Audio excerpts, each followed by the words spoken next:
Olá, muito boa tarde. Possibilitar a assistência espiritual e religiosa em ambiente hospitalar aos doentes das várias confissões religiosas é um direito que progressivamente está a ser concretizado. No Hospital de Santa Maria, que integra o Centro Hospitalar Universitário Lisboa Norte, estão a ser dados passos para que cada crente possa ser acompanhado de acordo com a religião que professa. O Padre Fernando Sampaio coordena a assistência religiosa e hospitalar nesta unidade e é hoje o nosso convidado aqui no programa Eclésia. Muito boa tarde. Padre Fernando Sampaio, obrigado por estar connosco. Que história é esta que se vai construindo desde 2009, quando foi promulgado este decreto que prevê a assistência religiosa para as várias confissões? Que passos estão a ser dados progressivamente para regulamentar esta lei, que de facto possa permitir esse direito a todos os doentes?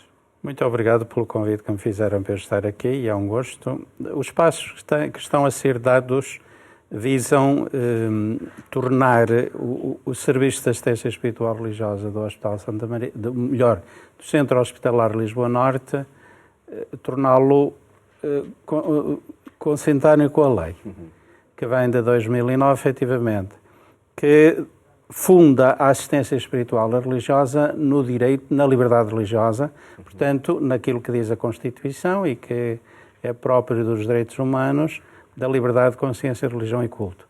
Os passos que são dados e que foram dados foi a atualização, uma revisão dos documentos que gerem, que regem, no fundo, o serviço, nomeadamente o regulamento interno. Nós verificamos que era necessário um protocolo para a assistência não vinculada ao hospital. Há dois níveis de assistência. A assistência dos assistentes espirituais que têm um contrato com o hospital e os outros que não têm um contrato com o hospital, é que nós chamamos assistência acreditada. E estamos a fazer a acreditação de assistentes espirituais, de ministros do culto de diversas igrejas ou comunidades religiosas. Revemos o regulamento interno, fizemos um protocolo para que não haja constrangimentos à assistência quando alguém chega para visitar ou para assistir um doente que o solicite, e depois também havia um problema que tinha a ver com a informação aos doentes. E nós também conseguimos arranjar um documento, aprovados todos eles pela administração, para que agora e a partir de agora se comece a fazer aquilo que é necessário, que está descrito na lei, que é informar os doentes sobre os direitos espirituais durante o internamento, e deste modo promover o direito do doente também. Já vamos perceber de que forma é que, enfim, todo esse novo enquadramento vai progressivamente estando no ambiente hospitalar. Até agora, o que é que acontecia? Se havia algum doente de uma confissão que necessitasse assistência? Até agora, aquilo que acontecia era de forma muito informal. Ou seja, os doentes não católicos que pedissem assistência, geralmente os enfermeiros ou outro pessoal de serviço chamava o próprio assistente que eles indicavam. Às vezes éramos nós que chamávamos, se às vezes passássemos, se tivéssemos conhecimento, se o doente nos pedisse, éramos nós que fazíamos essa ligação aos assistentes espirituais de outras religiões. Agora, aquilo que acontece, aquilo que está a começar a acontecer, porque nós estamos a tentar instalar isso, não é? E vai demorar ainda algum tempo. Aquilo que vai acontecer, então, é o serviço ter adscrito a si assistentes espirituais, que o próprio serviço depois comunica, portanto, às diferentes religiões para que possam fazer essa assistência. Portanto, de forma regular, de forma estruturada, de forma responsável também, para que não falhe, não é? O serviço de assistência espiritual e religiosa de cada hospital, no caso de Santa Maria, que vai depois ativar essa presença de outros ministros de culto. Sim. E aí a assistência católica como outra... Continua como outra, não é? Como outra confissão. Porque, na realidade, há uma grande transformação entre o decreto anterior, que era o 50 e 80, e o decreto atual. No anterior decreto era a Igreja Católica que tinha direito próprio a estar no hospital por tradição. E, portanto, tinha a sua capelania. Daí que fazia sentido nós falarmos da capelania. Agora não faz sentido mais falar de capelania, porque aquilo que existe é um serviço que abriga diferentes capelanias. E nesse sentido, o serviço é plural, do seu ponto de vista espiritual, do seu ponto de vista da fé, para que possa responder àquilo que é a pluralidade também religiosa do hospital. E essa pluralidade é garantida pela presença de ministros de diferentes confissões? Os tais que estão a ser acreditados, segundo diz? Esse é um dos aspectos que garante essa pluralidade. Essa pluralidade, no fundo, é também a atitude que o hospital tem para com os doentes internados, encontrando formas de que eles possam ter resposta para as suas necessidades espirituais de acordo com a sua vontade, nos termos da lei. Um passo, creio eu, muito relevante para concretizar esse direito a todos os doentes foi a constituição do Grupo de Trabalho Interreligioso, Religiões e Saúde. Esse grupo ajudou muito, sobretudo ajudou-nos a conhecermos-nos mutuamente uns aos outros e depois, naturalmente, também a constituir de alguma forma alguma pressão para que de facto esta realidade aconteça. E o próprio grupo em si é muito importante neste trabalho porque ele próprio promove esta ideia. Do conhecimento também das diferentes confissões. Das diferentes confissões e depois também, nós temos feito e fizemos ao nível do grupo de trabalho que eu coordeno também, e que fizemos algumas coisas que foi levar a alguns hospitais esta ideia da necessidade da aplicação da lei e da reflexão sobre a espiritualidade no contexto dos cuidados de saúde e da sua pluralidade. Nós fizemos alguns encontros em Coimbra, em Lisboa, em Faro também chegámos a fazer alguns encontros com os profissionais para que de facto estas coisas acontecessem. Através da interação ecuménica e interreligiosa, que descoberta acontece para os próprios ministros e responsáveis das várias confissões? É uma descoberta. Em primeiro lugar, encontra-se a amizade entre todos e depois é uma descoberta que nós fazemos ao nível do conhecimento mútuo. E nós acabamos, muitas vezes, e esse é um problema que nós temos, muitas vezes pensamos que conhecemos o outro e que o estamos a respeitar, mas aquilo que nós estamos a fazer é uma projeção daquilo que nós pensamos e daquilo que são as nossas tradições, os nossos costumes, porque na realidade nós não conhecemos. E uma das coisas que nos aconteceu entre nós foi darmos-nos conta de que de facto não nos conhecemos uns aos outros e é necessário conversar, é necessário falar sobre as tradições de cada um, etc., para que de facto nos possamos conhecer. E neste caso há um aspecto muito bonito que vai acontecer também em Santa Maria ao longo do ano. Sob o tema conhecer para cuidar, porque nós só podemos respeitar aquilo que conhecemos, nós desconhecemos e não respeitamos. Conhecer para cuidar, aquilo que vai acontecer é um conjunto de sessões ao nível do hospital para que cada religião possa expor o seu pensamento acerca da vida, do sofrimento e da morte. E deste modo ajudar os profissionais a conhecer as próprias tradições e costumes dos diferentes crentes e deste modo incluir isso nos próprios cuidados. O conhecimento que acontece de uma confissão religiosa em específico no ambiente hospitalar, em contexto de fragilidade, que impõe cuidado, que mais-valia oferece para de facto conhecer a identidade dessa confissão? A mais-valia é sobretudo para o doente. Em primeiro lugar, é respeitado. Em segundo lugar, aumenta o seu bem-estar porque se sente respeitado. E depois, os próprios cuidados são muito mais personalizados, porque o profissional que presta cuidados vai ter em conta aquilo que de facto é o ambiente interior, são os valores, são os costumes do próprio doente.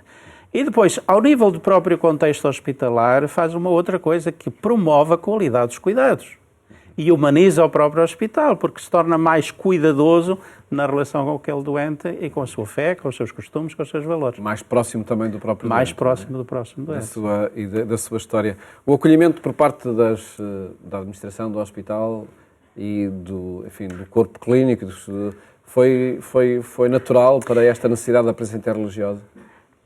Tem sido natural e tem sido fantástico o diálogo que temos tido e a abertura que temos tido nesta colaboração mútua do Serviço de Assistência Espiritual Religiosa com a administração. Tem sido uma colaboração extraordinária que nos permitiu avançar e já estarmos bastante avançados para que de facto a lei se cumpra. E é inquestionável cada vez mais que o cuidado passa também por essa dimensão espiritual e religiosa? se não passar por aqui, nós estamos a pôr uma parte da pessoa de lado. Não atendemos a pessoa no seu todo. E não estamos também a fragilizar o próprio cuidado clínico? E estamos a fragilizar o próprio cuidado clínico. Nós, ao definirmos a saúde como desenvolvimento integral da pessoa e tendo um conceito de saúde holístico, nós não podemos olhar para a pessoa numa das suas partes apenas, mas temos de olhá-la na sua integralidade. E nesse sentido, o pensamento que nos envolve está exatamente nesse sentido holístico, porque senão nós olhamos o outro como uma espécie de máquina e o hospital passa a ser uma oficina, não é? E essa dimensão holística passa também por ter presente as várias confissões. As várias confissões, porque se tem em conta a espiritualidade e a experiência de fé, não é uma, porque ela é plural. E, portanto, tem de ter em conta as várias confissões. O trabalho de diálogo entre as várias confissões, há sintonia em torno dos temas fundamentais. E recordo, por exemplo, o pronunciamento que o Grupo de Trabalho Interreligioso, Religiões e Saúde fez a propósito da legalização da eutanásia. É próximo, há sintonia entre várias confissões em temas fundamentais que dizem respeito à vida? Referindo-se a alguns temas, por exemplo, o tema da eutanásia, não há sintonia em todas as religiões. Não há sintonia. Há sintonia, na maior parte do grupo, há sintonia em relação a isso. Embora cada um lhe ponha o seu conteúdo, não é? Sim. Porque cada um tem os seus princípios, essa razão de ser, porque é que defende uma determinada razão. Mas mesmo daqueles que não há sintonia, ou seja, que não assinaram aquele documento... Cuidar até o fim com compaixão. Exato. No fundo, eles estão de acordo. Simplesmente, eles não têm uma posição diversa daquela que estava a ser prevista no enquadramento legal. No enquadramento, sim. Eles têm uma posição diversa, ou seja, não tomam posição. E não tomar posição já é, de alguma forma, uma posição que diverge, que neste caso diverge então do resto do grupo, mas isso não impede o diálogo, que haja diálogo entre as pessoas, de maneira nenhuma. O mesmo problema se põe também a respeito do início da vida? O mesmo problema se põe em relação ao início da vida, sim. Mas essa pluralidade é natural, sem qualquer problema. Favorece o diálogo, na sua opinião? Sim, favorece o diálogo. Aliás, aqui o diálogo, no fundo, é esta conversa que se estabelece, no fundo, para o bem da pessoa, seja ela quem for, e naturalmente não existe a imposição disto ou a imposição daquilo, senão deixava de o ser, não é? Estas tomadas de posição pública são feitas por aqueles que têm a mesma afirmação, a mesma posição diante destas temáticas. Sim. Portanto, podem não envolver todos, envolve os que estão de acordo, chamemos assim. Envolve aqueles que estão de acordo e que concordam com o texto, concordam com os princípios, envolve aqueles que assinaram. As tradições religiosas, algumas tradições religiosas, nomeadamente no cuidado, têm algumas normas muito particulares, a respeito, por exemplo, da transfusão de sangue, etc. Não é? Esses problemas, de que forma é que são enquadrados neste cuidado que as várias confissões querem levar por diante? Estes temas às vezes é difícil, sobretudo, enquadrá-los no contexto dos cuidados, porque às vezes é complicado. Falou aí do problema de sangue, que é muito específico de uma determinada corrente religiosa, não é? Mas há outros problemas que se envolvem, por exemplo, às vezes também a posição face, por exemplo, à doação ou não de órgãos, a posição face à alimentação, por exemplo, que têm, em concreto, algumas religiões têm esse problema muito sério relativamente à alimentação, e às vezes é complicado. Ainda foi ontem que tive uma reunião lá no hospital, em que se discutia um bocado a alimentação e, por exemplo, da dificuldade que às vezes os hospitais têm, por exemplo, na carne halal. E não podem trazer carne de fora, senão, por causa às vezes dos problemas de contaminação ou de qualquer coisa, dos problemas que isso põe, às vezes, por exemplo, ao nível da hotelaria, não é?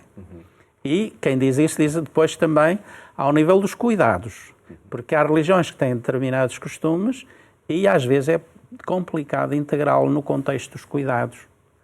Mas, enfim, é necessário esse Como é que se esforço. define essa fronteira entre o respeito, de facto, pela tradição e o cuidado clínico, acima de tudo, que é necessário implementar? Eu creio que é necessário um esforço muito grande, quer dos profissionais, quer também ao nível das religiões. E, sobretudo, muito bom senso no meio disto tudo. Olhar cada caso, acima de tudo, e não Olhar a norma cada... geral para todos. Exato. Padre Fernando Sampaio, este trabalho todo que vem desenvolvendo no Hospital de Santa Maria, no Centro Hospitalar Universitário de Lisboa Norte, este alargamento a várias confissões religiosas acaba por solidificar também o trabalho da própria Igreja Católica na presença hospitalar? Sobretudo, creio que dá prestígio mais à Igreja Católica, porque não é vista como exclusivista e como querendo, estando a lutar num território que quer só seu, mas pelo contrário, porque quem está em causa não é a Igreja que está em causa, quem está em causa são os doentes. E, no fundo, são os cuidados de saúde. Portanto, não há razões, absolutamente, pelo contrário, nos dá prestígio a todos. Porque aquilo que nós vemos é a integração de todos, onde existe, de facto, a possibilidade de os doentes terem a assistência espiritual religiosa que lhes é necessária, o direito é deles, e é em função dos direitos deles que isto acontece, e, portanto, o prestígio vem para a Igreja, tanto mais, e vem para todos os outros que se integram. Que se integram. E aquilo, a meu ver, é extraordinariamente importante porque faz com que a assistência espiritual religiosa também seja dita de outro modo. E lhe dá prestígio também. Desta forma, a interreligiosa coloca, acima de tudo, a atenção em cada doente. Em cada doente. E, de facto, a presença da dimensão religiosa, fundamental para todas as pessoas, como diz, sendo olhada numa dimensão interreligiosa, estamos num programa que também o é, não é? Com presença de diferentes confissões, cumpre-se, assim, de forma mais completa, o propósito de cada projeto, nomeadamente esses da presença num ambiente hospitalar. Exato, cumpre-se porque os doentes têm necessidades. A espiritualidade e a experiência religiosa são fatores que ajudam os doentes no enfrentamento do sofrimento. São provocadores de bem-estar, mas ao mesmo tempo fomentam a busca de sentido, fomentam a reconciliação, fomentam o bem-estar interior, a harmonia e a paz. E nesse sentido são uma ajuda preciosa, não é? Quer para os cuidados, quer para os próprios doentes. A investigação científica é tremenda agora, não é? Sim. Sobre estes assuntos. É a dimensão que inclui permanentemente, não é? Sim. Como uma grande mais-valia. A lei de 2009, agora estão a ser dados este espaço então de concretização, após a regulamentação, que ao longo de 2024, que passos vão ser dados para que nesse centro hospitalar as várias confissões possam garantir a assistência aos seus doentes? Ora bem, nós agora estamos a fazer o trabalho que é necessário ao nível dos serviços de assistência espiritual religiosa, não é? Para o adaptar a novas circunstâncias. Há coisas que vão ser necessário fazer agora a seguir, porque isto exige a colaboração de outros profissionais, de outros grupos profissionais, inclusivamente entre serviços. E essa colaboração tem de ser lançada agora. É necessário haver os instrumentos para a seguir ser lançada a colaboração entre serviços para que isso aconteça, inclusivamente, por exemplo, ao nível da informática, é necessário trabalhar as plataformas para que estas coisas aconteçam também. Ou seja, há um trabalho de colaboração agora a fazer para integrar outros serviços e depois, efetivamente, se poder dizer está a funcionar. E a nível, por exemplo, da organização dos espaços, seja para culto ou para outra presença das várias confissões? Isso é uma questão que virá e que se imporá por si mesma e nesse sentido também a administração está sensibilizada para isso. Caso seja necessário, mediante também o surgimento de culto de outras confissões. Sim. No todo o historial que o Padre Fernando Sampaio tem, de facto, de presença junto dos meios hospitalares, este diria um sonho concretizado. Para mim é um sonho concretizado e já devia estar concretizado há muito tempo. Nem sempre nós encontramos o ambiente ou o terreno propício para que, de facto, as coisas aconteçam. Agora, de facto, todo o ambiente se tornou propício a que, de facto, as coisas acontecessem agora. e cá estaremos também para as mostrar e ver de que Exato. forma é que, de facto, todos os doentes veem esse direito à assistência ser concretizado. Muito obrigado. Eu só, se me permite, Sim. eu gostava de dizer só uma coisa para os meus companheiros, para os meus amigos do GETIR. O grupo de trabalho. Do grupo de trabalho interreligioso, porque eles têm sido fantásticos também. Na harmonia que existe, no dar ideias, no fomentar o diálogo, na concórdia e na paz que existe. Eu acho-os fantásticos e, de facto, tem sido uma preciosa ajuda para mim, também para levar este barco para a frente. Um trabalho que nasce, de facto, desse trabalho em conjunto do grupo, sim. com várias confissões religiosas presentes. Muito obrigado, Padre Fernando Sampaio, por ter estado aqui no programa Eclésia, precisamente neste contexto da apresentação e da concretização da assistência religiosa e espiritual religiosa em ambiente hospitalar às várias confissões.